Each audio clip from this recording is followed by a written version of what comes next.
बिस्मिल्लाहिर्रहमानिर्रहीम अल्लाहुम्मा सल्ली अला मुहम्मद व आले मोहम्मद। अस्सलाम वालेकुम। कैसे हैं आप सब? उम्मीद करता हूँ सब खैरियत से होंगे। अल्लाह पाक आप सबको अपने फिज़्ज़ो-अमान में रखे, सलामत रखे, आमीन। अच्छा जनाब, इस वीडियो के अंदर हम बात करने वाले हैं पाकिस्तान स्टॉक एक्सचेंज के वीकली रिव्यू के बारे में, और आपके साथ आप लोगों के स्टॉक जो कि आपने यूट्यूब के कमेंट बॉक्स के अंदर लिखे हैं उनका भी एनालिसिस शेयर करूंगा। तो वीडियो को स्टार्ट से एंड तक देखिएगा ताकि आप लोगों के स्टॉक्स और मार्केट का जो ट्रेंड है जनाब वो आपको समझ में आ सके। सबसे पहले बात करेंगे जनाब KSE 100 इंडेक्स की परफॉर्मेंस की। तो इंडेक्स की वीकली बेसिस के ऊपर परफॉर्मेंस नेगेटिव रही। 233 पॉइंट इंडेक्स ने डिक्लाइन किए। 85,250 के ऊपर सेशन क्लोज हुआ है वीकली चार्ट के ऊपर। KSE 100 इंडेक्स वीकली चार्ट के ऊपर जनाब माइनस रहा है 0.27% और KSE 30 जनाब माइनस रहा है 1.31%। ऑल शेयर इंडेक्स की बात की जाए तो प्लस रहा है 0.72%।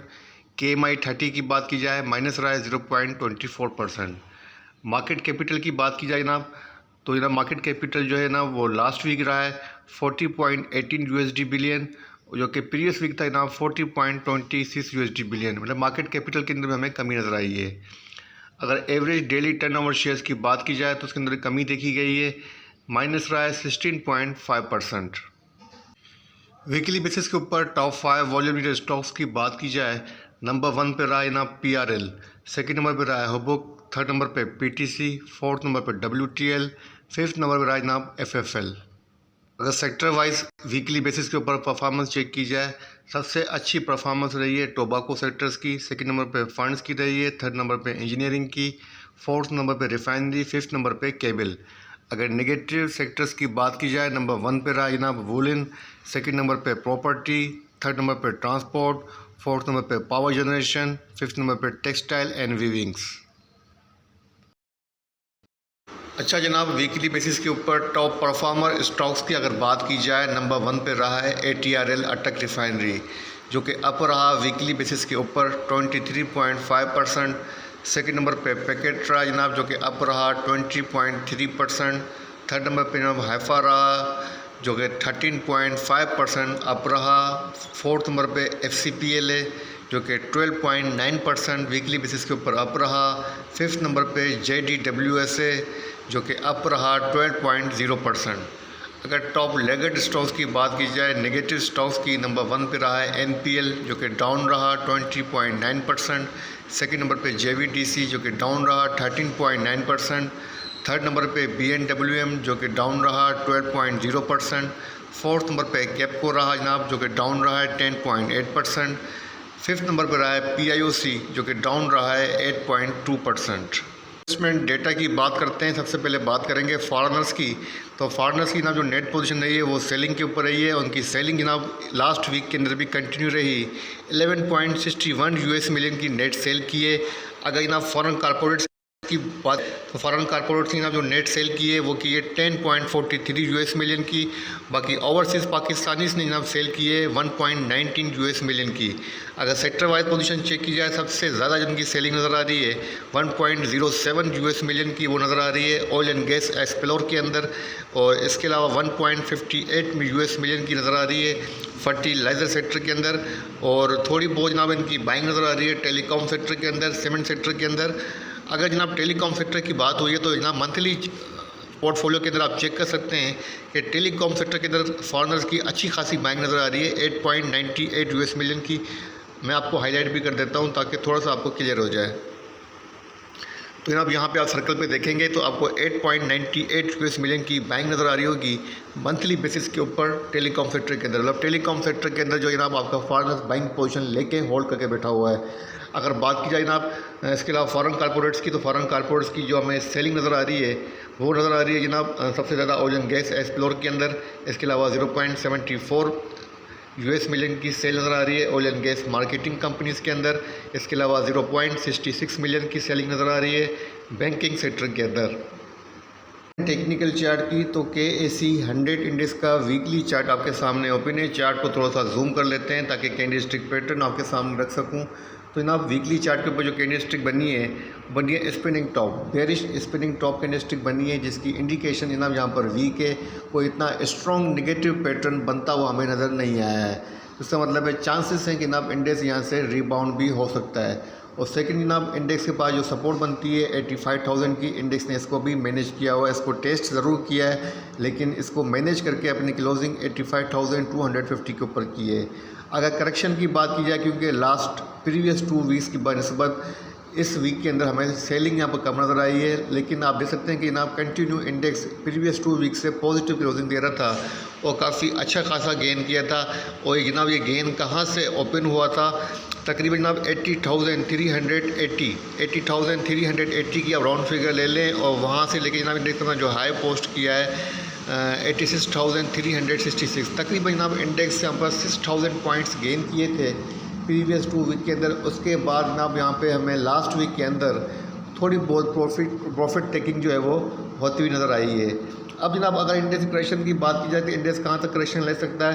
तो जनाब 81,939 की करेक्शन बन सकती है अगर इंडेक्स 85,000 के बिलो अपनी वीकली क्लोजिंग एडजस्ट करता है। अगर ऐसा नहीं होता है और इंडेक्स 85,000 के अबाव रहता है तो जनाब 89,954, आप 89,900 की राउंड फिगर ले लें कि 89,900 तक इंडेक्स जा सकता है। मतलब इसके चांसेस ज़्यादा रहेंगे जब तक इंडेक्स 85,000 को मैनेज कर रहा है वीकली चार्ट के ऊपर। और फिलहाल कैंडलस्टिक पैटर्न को देखते हुए मुझे नहीं लग रहा कि मार्केट जो है 85,000 के बिलो आएगी। मेरी अप्रोच अभी तक मार्केट के बारे में पॉजिटिव है, लेकिन खुदा न खास्ता अगर कोई ऐसा आईनी बुहरान आ जाता है, जिस तरीके से अभी आइन के अंदर अमेंडमेंट की बातें चल रही हैं और सुप्रीम कोर्ट जो उनके खिलाफ वर्डिक्ट दे रहा है, तो ये तमाम चीज़ें तसद्दुम की तरफ जा रही हैं। अगर हालात नॉर्मल रहते हैं तो मार्केट 89,000 तक जाएगी, लेकिन अगर हालात में गड़बड़ शड़बड़ होती है तो डेफिनेटली मार्केट के ऊपर भी नेगेटिव इम्पैक्ट पड़ना है। बात करते हैं आप लोगों के कमेंट्स की। सबसे पहले जो कमेंट शो हो रहा है मेरे पास वो नसीर अहमद साहब का हो रहा है। अस्सलाम वालेकुम। वालेकुम सलाम सर। टेक्निकल व्यू हुबुक बाइंग इज़ 121। ठीक है जनाब, हुबुक को चेक कर लेते हैं नसीर साहब। और सेकंड जनाब यहाँ पे मोहम्मद सिद्दीक साहब हैं, इन्होंने शायद मुझे कहा है डेप्थ में बी साइलेंट है। ठीक है जनाब, आपकी बात मान लेते हैं, आप यू आर राइट। ठीक है जनाब, उसके बाद बात करते हैं जनाब यहाँ पर बिलाल अहमद साहब की। शाहजी गुड एफर्ट का लॉन्ग टर्म एनालिसिस मैक्सिमम कहाँ तक जा सकता है? ठीक है जनाब, एफर्ट का मैक्सिमम चार्ट के ऊपर, मतलब मंथली चार्ट के ऊपर लॉन्ग टर्म की पोजीशन आपके साथ में शेयर कर दूंगा बिलाल साहब। और उसके बाद नंबर है जनाब Sana Khan, great analysis, thank you madam. उसके बाद नंबर है जनाब यहाँ पर साजिद अली साहब हैं, इन्होंने कहा है कि AGL का लॉन्ग टर्म क्या हो सकता है, बाय किया जा सकता है, आपके एनालिसिस फॉलो करते हैं साजिद अली साहब, थैंक यू। AGL को चेक करेंगे। उसके अलावा नंबर है जनाब यहाँ पर अख्तर हुसैन साहब, very nice sir, thank you. उसके बाद नंबर है जनाब 098 कोई आईडी है। अस्सलाम वालेकुम शाहजी, कैसे हो आप? BGL शेयर का एनालिसिस कर दो प्लीज़। ठीक है जनाब, BGL चेक कर लेते हैं। वालेकुम अस्सलाम। उसके अलावा नंबर है जनाब यहाँ पर नबील ताहिर साहब का, शाहजी SLGL कैसा रहेगा 1 या 2 साल के लिए? SLGL को भी चेक कर लेते हैं जनाब मंथली चार्ट के ऊपर। उसके बाद बात करते हैं जनाब यहाँ पर सहरिश सरफराज से, sir PIA was not there. अच्छा ठीक है, लेकिन PIA के बारे में मैंने एनालिसिस नहीं किए होंगे, लेकिन एक टिप्स ज़रूर शेयर की होगी जिस वीडियो की आप बात कर रही हैं। उसके अलावा नंबर है ना मोहम्मद रऊफ़ साहब का। अस्सलाम वालेकुम शाहजी, प्लीज़ यो। मोहम्मद रऊफ़ साहब इसको चेक कर लेते हैं यो को भी। और इसके अलावा हुबुक बाइंग इज़ 121, नसीर अहमद साहब का सेकंड मैसेज भी है। ठीक है जनाब नसीर साहब, हुबुक को सबसे पहले चेक करूँगा। उसके बाद नंबर है जनाब 7 तारीख का, कोसम एनालिसिस प्लीज़। कोसम के बारे में कई मरतबा बता चुका हूँ। उसके अलावा 0978 KD, अस्सलाम शाहजी, कैसे हैं आप? शाहजी PTC का एनालिसिस कर दें, थैंक्स सर। आपका एक स्टॉक पिक करूँगा, वो आपकी ID मुझे याद हो गई है 0987516। ठीक है ना, बिना देर किए बात करते हैं आप लोगों के स्टॉक की। सबसे पहले बात सबसे पहले बात करते हैं नसीर अहमद साहब के stock the hub power company limited हुबुक के बारे में, जो कि जनाब IPPs को लेके काफ़ी ज़्यादा प्रेशर मिल रहा है और काफ़ी ज़्यादा इसके अंदर डाउनवर्ड भी देखा गया है। लेकिन डे बिफोर यस्टरडे मैंने आपके साथ न्यूज़ शेयर की थी कि इलेक्ट्रिक व्हीकल्स जनाब वो लॉन्च करने वाला है और BYD के साथ इसका एग्रीमेंट भी हुआ है। तो जनाब इसकी वजह से कल यस्टरडे इसके अंदर पॉजिटिविटी नज़र आई है, जिसकी वजह से इसके अंदर न्यूज़ की वजह से हमें कुछ यहाँ पर पॉजिटिविटी नज़र आई। लेकिन अगर हम वीकली चार्ट के ऊपर बात करें ओवरऑल पोजीशन की, तो जनाब इसकी ओवरऑल पोजीशन काफ़ी पुअर है। कोई चार्ट के ऊपर मुझे बाइंग सिग्नल होता हुआ नज़र नहीं आ रहा है। सबसे पहले बात करते हैं कैंडलस्टिक पैटर्न की। तो जनाब यहाँ पर जो कैंडलस्टिक पैटर्न बना है वो just like small hammer candlestick बना है, लेकिन अच्छी बात हो जाती है अगर हुबुक 105 रुपीज़ 50 पैसा की जो शॉर्ट टर्म की रेजिस्टेंस थी इसको मैनेज कर जाता। तो यहाँ 105 रुपीज़ 50 पैसा की शॉर्ट टर्म की रेजिस्टेंस थी जिसको मैनेज नहीं कर पाया है और अपनी क्लोजिंग 102 रुपीज़ 34 पैसा की है। सपोर्ट की बात की जाए तो ना 197 रुपीज़ 25 पैसा की अच्छी सपोर्ट बनती है। वो सपोर्ट किस रीजन के अंदर बन रही है ना, वो भी मैं आपके साथ शेयर कर देता हूँ ताकि आपको थोड़ा सा क्लियर हो जाए। तो जनाब इस रीजन के ऊपर आप गौर करेंगे तो इसके बाद अच्छी सपोर्ट बन रही है। यहाँ पे मैं आपको हाईलाइट कर देता हूँ।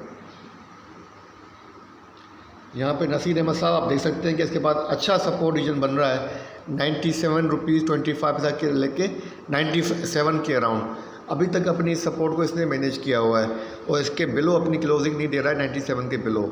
तो बहरहाल अगर चार्ट के ऊपर ओवरऑल पोजीशन देखी जाए, सबसे पहले हम बात करते हैं हमेशा मेजर ट्रेंड की।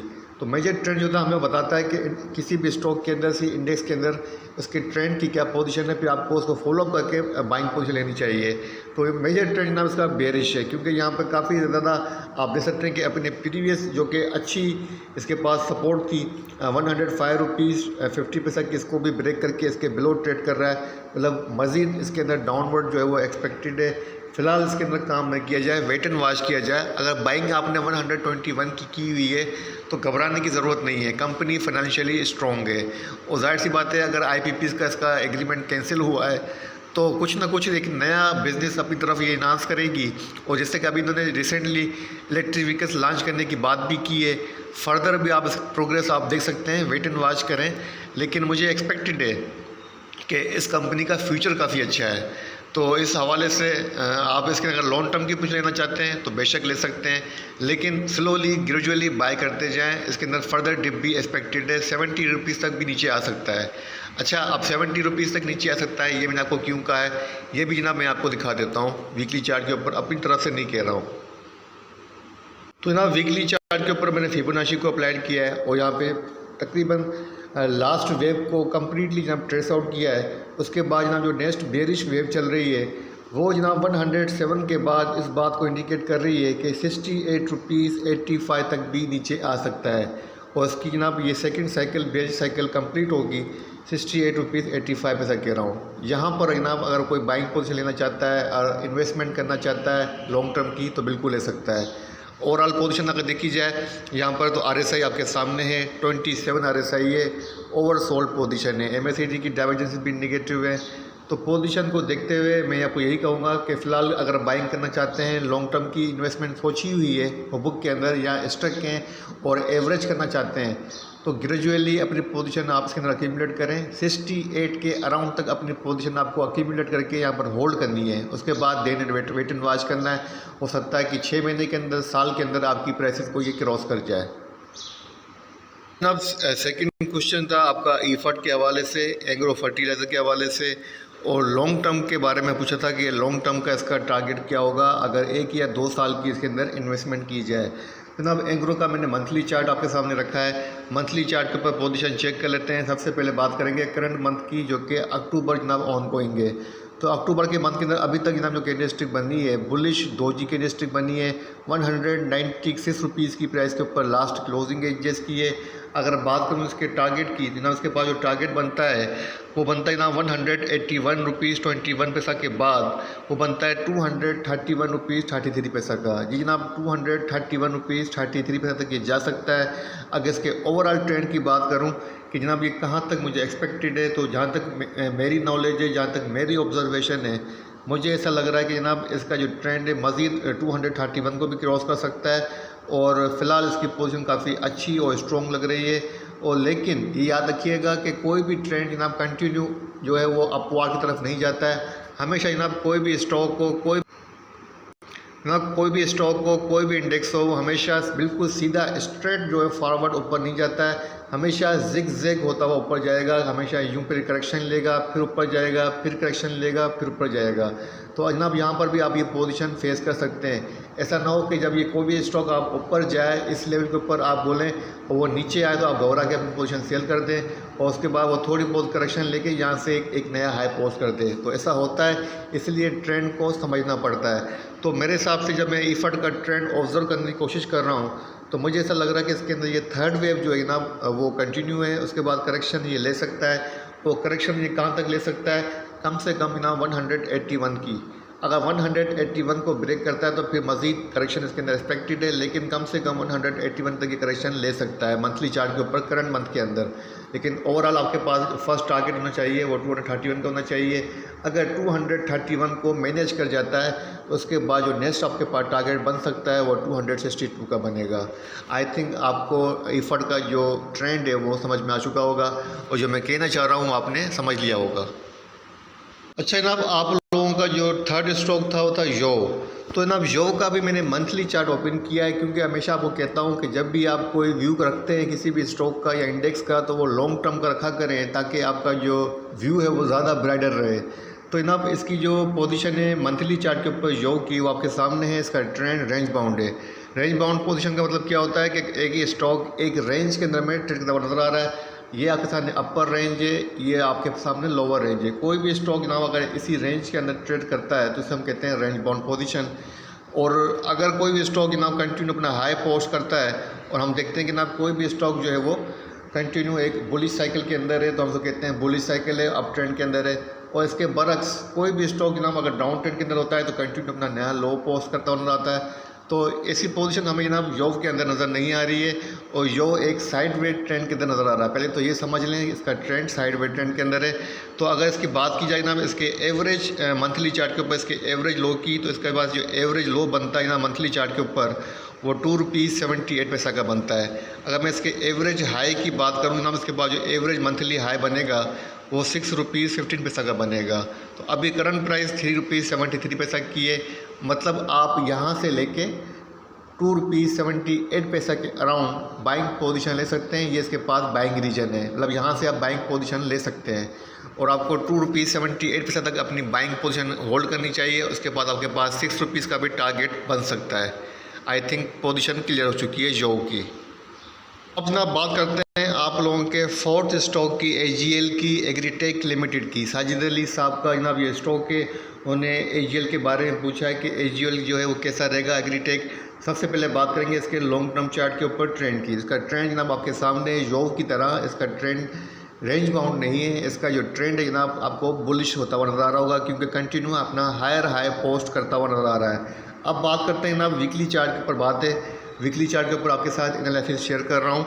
तो वीकली चार्ट के ऊपर जनाब इसकी जो पोजीशन है लास्ट 2 वीक से एक रेंज बाउंड एक्टिविटी बन रही है और लास्ट वीक के अंदर जनाब जो कैंडलस्टिक बनी है वो स्पिनिंग टॉप कैंडलस्टिक बनी है जो कि एक रेंज बाउंड पोजीशन को इंडिकेट कर रही है। अच्छी जनाब सपोर्ट बन रही है जिसको ये 2 वीक से ऑनर दे रहा है वो ₹37.25 की है। कोई भी जनाब 2 वीक से 3 वीक से बल्कि अभी तक इसने 37 के बिलो अपनी क्लोजिंग एडजस्ट नहीं की है। अच्छी रेजिस्टेंस 41 की है जो कि इसका लास्ट स्विंग हाई है। अगर 41 को ये ब्रेक करता है उसके बाद जनाब ये कहाँ तक जा सकता है उसको चेक कर लेते हैं।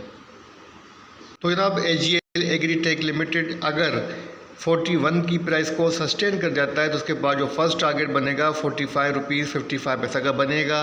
सेकंड बनेगा ₹55.91 का। वैसे भी जनाब ट्रेंड अपना एक नया हाई पोस्ट कर रहा है और कंटिन्यू हायर हाई पोस्ट करता हुआ बुलिश ट्रेंड के अंदर है। तो चांसेस इस बात के ज़्यादा लग रहे हैं कि मुझे कि ये ₹45.55 को टेस्ट करेगा, नया हाई पोस्ट करेगा।